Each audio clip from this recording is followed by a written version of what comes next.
what got you here won't get you there. Just because you are good at doing something, your job as you grow and become a leader and grow your business is to essentially replace yourself over and over again. If I could go back in my lifetime and say, what's a big mistake? I wish I figured this out earlier. Ask questions, ask why. It takes a special leader to help you grow in a certain role. Doesn't matter how I speak, doesn't matter how I look. And it holds true as you think big and don't let anybody stop you. Now that's a success story. Welcome to this edition of Success Stories. I'm Steve Cross, the host, and today we have a special guest, co-founder of Chief, Lindsay Kaplan. Lindsay, thank you for being on. Happy to be here. Lindsay, we just like to dive right into it. If you could get us started on kind of your career path, where you started, and how you got to where you're at now. Was it a linear path? Did you know exactly where you were going and you just chartered that trail, or if most of those stories, did you kind of bob and weave, and ended up where you're at? A lot of bobbing and weaving, correct. So Chief is an executive network for women. We are nationwide. We are VC backed, and our most recent round of funding a few years ago was valued us at over $1 billion. So we were the fastest women-led business to hit unicorn status at the time. Very exciting. Kudos, awesome. And if you had told me that before, I would not have believed you. I was an English major. I'm a creative by nature. I did not go to business school. Came up through a career that started in book publishing, worked my way into magazines because books were really boring, just very slow as an industry. Yeah. Love book publishing people, but very slow. Moved into magazines, which was a bit faster. Went from a monthly magazine to a weekly magazine, picking up speed. And from there, this was the mid-aughts, moved into social media, started working on the brand side, and just fell in love with the creative ability brands could have, exploring their voices, exploring how they could gain attention online. Was working with a bunch of different brands, again, like very early in social media. I was like one of the first social media managers that title didn't even exist when I started working. And then no one knew what it was. Nobody knew what it was. They were right? I remember I was working at a big ad agency, and I was like trotted into meetings like, look, we hired a social media manager. Lindsay, wave. And I'd wave, and then they'd walk me out of the room. From there, worked at a few different startups, kind of doing digital marketing, started to burn out. Got a call from a startup founder who I was like, okay, I will do one more startup. And that ended up being the CEO, co-founder of Casper, which became a very, very big mattress sleep company. Yeah, so it was brought on as the first employee of Casper pre-launch to really? Run. Yeah, employee number one. Employee number one. Yep. Nice. So I like to say I was a founding employee, which, means nothing, but was brought on to do communications, marketing, and really build the voice and the brand of a kooky mattress company. Was there for 5 years and decided I wanted to do my own thing. Hooked up with my co-founder who had an amazing idea and was looking for somebody who was more on the creative side to work with her on this business idea, and that became Chief. It's amazing. Amazing. How did you, I always ask the question, some people don't go into being an entrepreneur. It's not part of their plans, not part of their path. But how did you know when, and I think you kind of alluded to it a little bit with burnout and the agency life, right? Of knowing this is the route I want to go. Well, I hate following rules, and I don't like being told what to do. Amen. So I am somebody that I like to move quickly. I remember when I was a kid, I was always the person that was like first pencils down on taking a test. And my teacher would be like, did you check your work? And I was like, hell no, out the door, done with this. And I think most entrepreneurs don't like being told what to do. I think most entrepreneurs have a bit of a little, anti-authority in them. They are in their own way creative, even if you are more of a numbers person.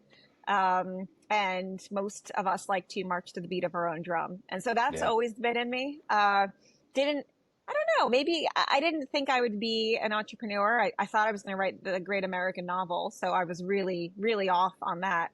But wanted to do something big and exciting and different and pave my own way. Yeah, maybe you still got that novel in you somewhere, right? No, we'll see. I don't know. Well, and I agree with you. It comes down to why I started my agency 15 years ago. I always explain that got tired of explaining what I was doing, why I was doing it, Mm. and why it mattered to a person that didn't understand it. So it's just I'm out the door. So it sounds like you're the same way. Now, when you got to that leadership role and you guys were in the startup phase, what do you feel like was your biggest obstacle? Meaning you didn't have an MBA, right? You didn't go to business school, but you came up through the ranks in business, so you had that real life working knowledge and Yeah. that experience. What were maybe some failures, or maybe what were some obstacles that you didn't have foresight on that maybe you could help other people, look out for? Sure. I think the biggest challenges always come back to people problems. Whether it is managing your team, whether it is navigating sensitive, board dynamics or your own business partners, people problems usually create the biggest challenges.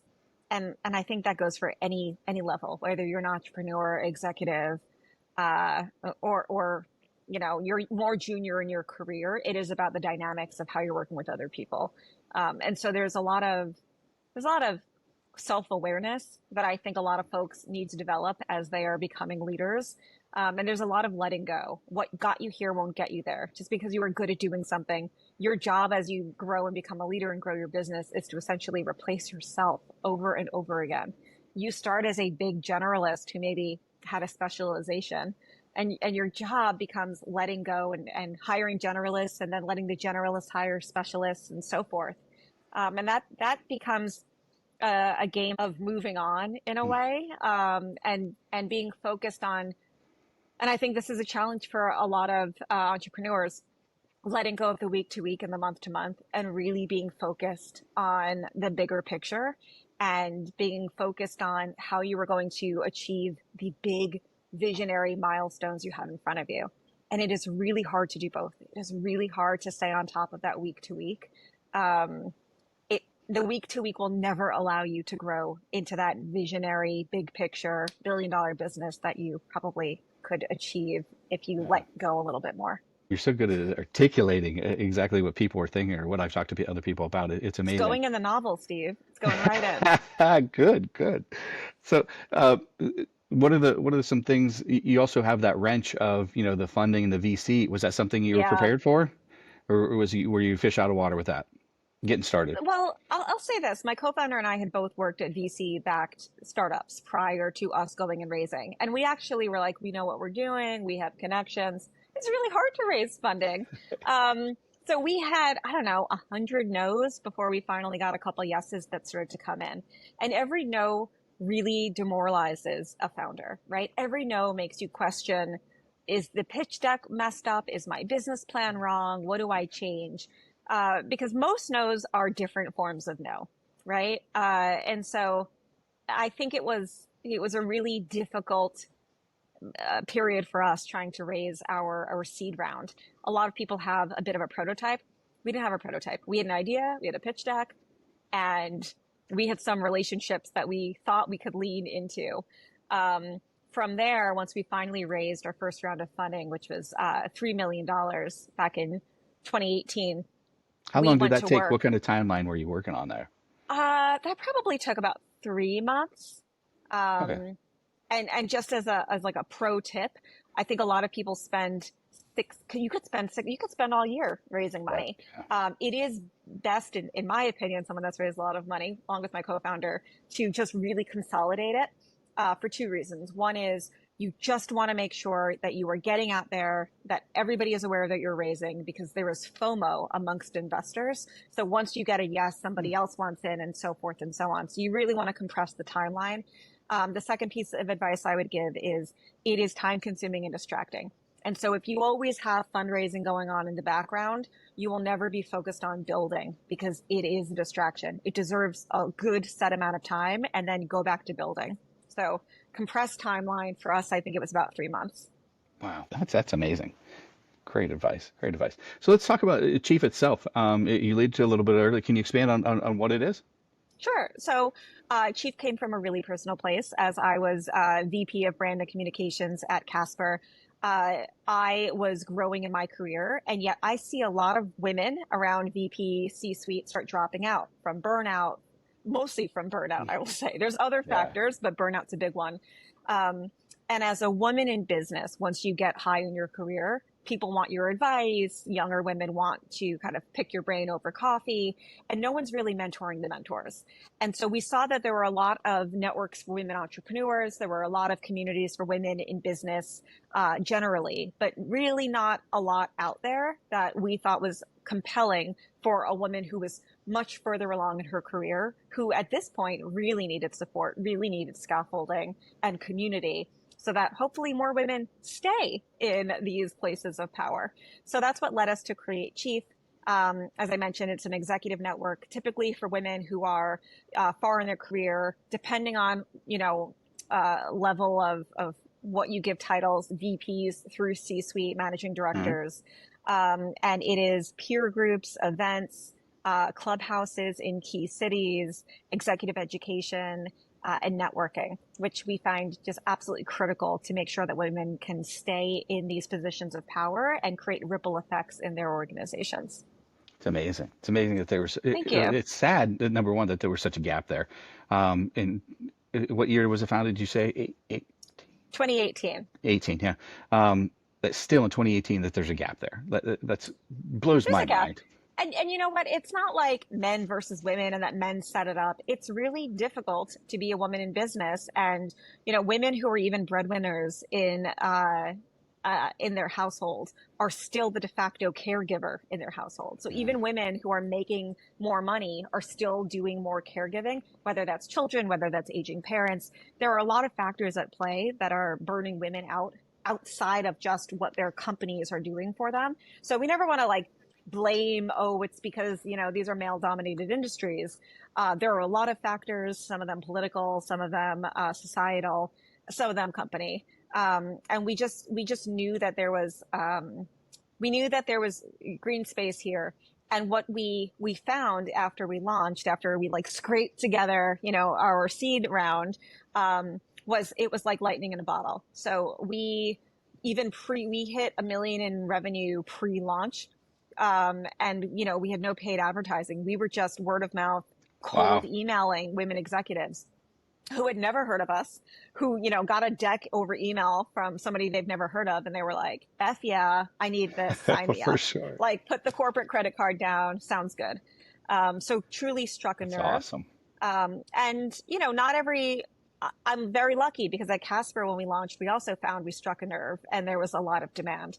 And so, I think there's a lot of market research to be done as you're starting a company, because you can't just bet on, I hope we launch and this thing takes off, right? Yeah, There's a lot of, yeah. right? There's some instinct for sure. There's storytelling, but there's also just the right product market fit at the right time. Yeah.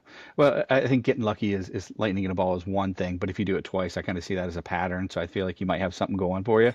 I think you're going places. I have to tell you, when I was raising our seed round for Chief, I met with an investor nice dude, and he we had a coffee, and he was like, "Look, how do I know you just didn't get lucky at Casper, right? You were at the right company at the right time. I don't know if this was you or what." And so he didn't invest. And I was so happy for Chief to blow up. And he did email me later and was like, I should have invested. Clearly, it wasn't just luck if you can do it twice. So yeah.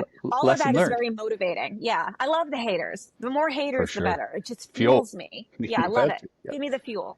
Yeah. When with your go-to-market for Chief, was there anything that a decent pivot or deviation that you guys need to make where you're like, we had our framework, but consumer insight, user experience, that you guys had to pivot on?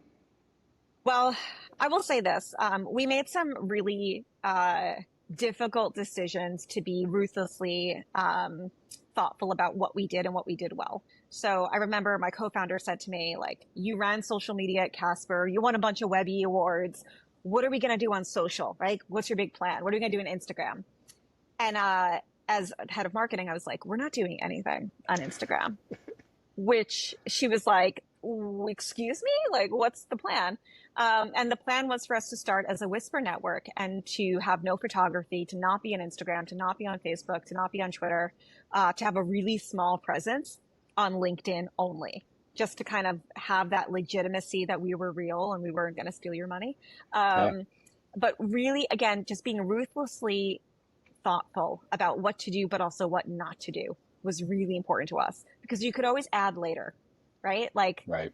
It's like cooking, right? You can't put too much mayonnaise in the tuna. You could always add more later. So you can always do more marketing.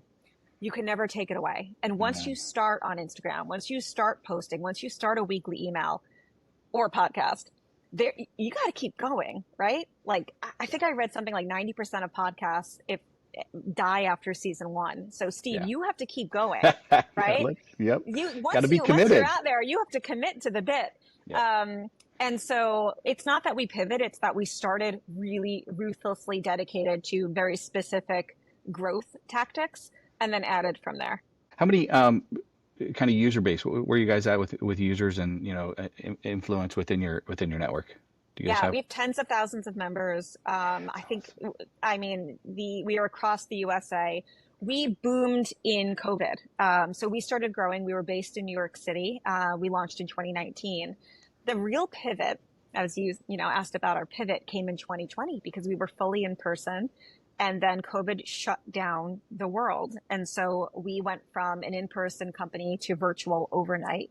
And from there, we were able to expand out of New York City and go nationwide. So it was a really big turning point for us. And we had to completely pivot as a company. We were fully in person. We had a big hospitality arm, and we had to, like everybody else, learn how to be digital first. And kind of, I think the second pivot came when COVID started to end. There was no, it's not like, I do remember March 13th, 2020, COVID started. Like, we thought we were going, away for a few days and we'd be back. There was no end date to COVID. It just kind of petered. People started to come back slowly. So I think a challenge for us was, we had gotten so comfortable being online. How did we go back in person, and how did we hybridize the experience for members? And that became a challenge for us. And I think the takeaway is to constantly be looking around the corner at not just getting good at today, but trying to problem solve tomorrow. For tomorrow. Yeah. That's your role as a leader, right? Is forecasting and knowing what's ahead before it gets here, right? And planning for that. Absolutely. One of our core values at Chief was time travel. It's kind of a joke because the idea was, firstly, as a company devoted to women in leadership, we did want to time travel into the future when women were fully in positions of power. If you looked at the data at the time, it was going to take 200 years for women to reach parity in the workplace, which is insane. Like 200. This is not like, in 20 years, 200 years. For women. Wow. And then we read something that was like, hey guys, it's down to 185 years. Like, we're making progress. By then, global warming will have completely melted the ice caps and we'll be gone. So we'll have complete parity in the workplace. We'll be in and the second piece of time travel, which I think any entrepreneur can identify with, or any executive, is moving quickly. It is looking towards the future and working towards the future. That is the job of an executive. That is the job of a leader, is to always be thinking about impact and the future, and understanding the past, being really cognizant of the mistakes and the data and what led you to where you are today, but always having an eye towards tomorrow. Love it. How actively involved are you in your day-to-day now with the company? So I was operating with Chief for 8 years. My co-founder and I got exhausted. We are of the mindset that if you cannot give 100% of all of your energy to the business, it is not serving the business anymore. So we've been on the board of directors since day one. We remain on the board of directors. And right now I am advising companies, and I am an investor early stage in startups. So that's where I've been spending most of my time. And it's been nice to be strategically involved with Chief, but certainly needed a break from the day-to-day. Yeah. Now you're probably getting the pitches now. I would assume you're the one Get a lot receiving. of pitches. Yes. I bet you are. I bet you are. Which is probably fun, being on the other side of the table, right? It's fun. I think Different. what's interesting is as an entrepreneur, as a founder, I have a level of optimism and vision. And so my biggest problem is when I see a company and I really believe in the founder, I am almost too optimistic. And as an investor, you really have to tune yourself towards a pragmatic no. It's your job. You can't invest in everybody.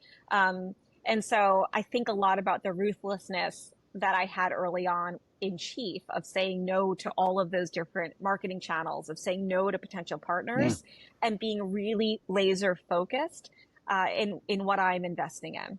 So that's been a personal challenge for me. Even when I love an idea and I love a founder, how do I stay laser focused and really pragmatic in what I am investing in?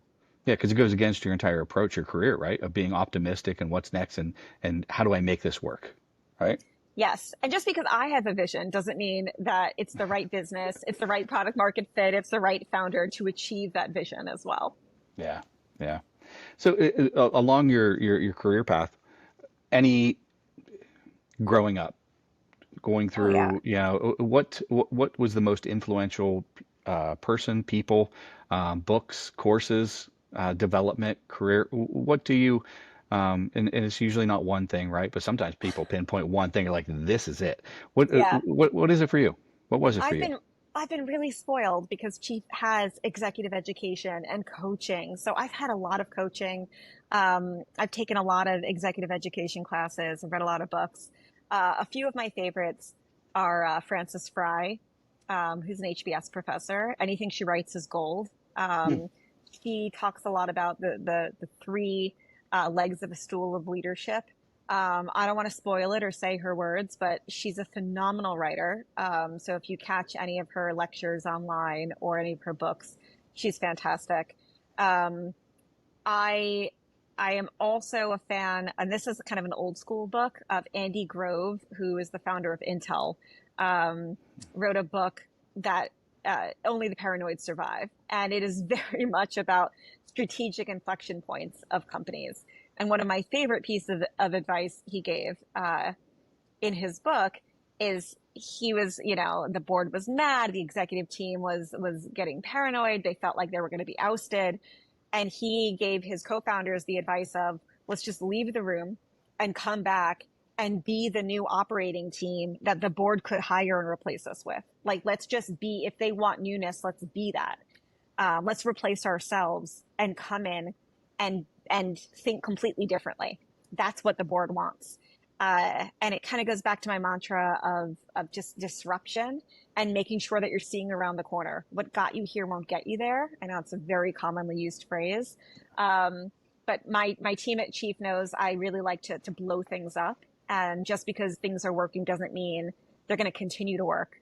So you have to keep disrupting yourself. Yep, I love it. Love it. It's our motto here, permanent beta.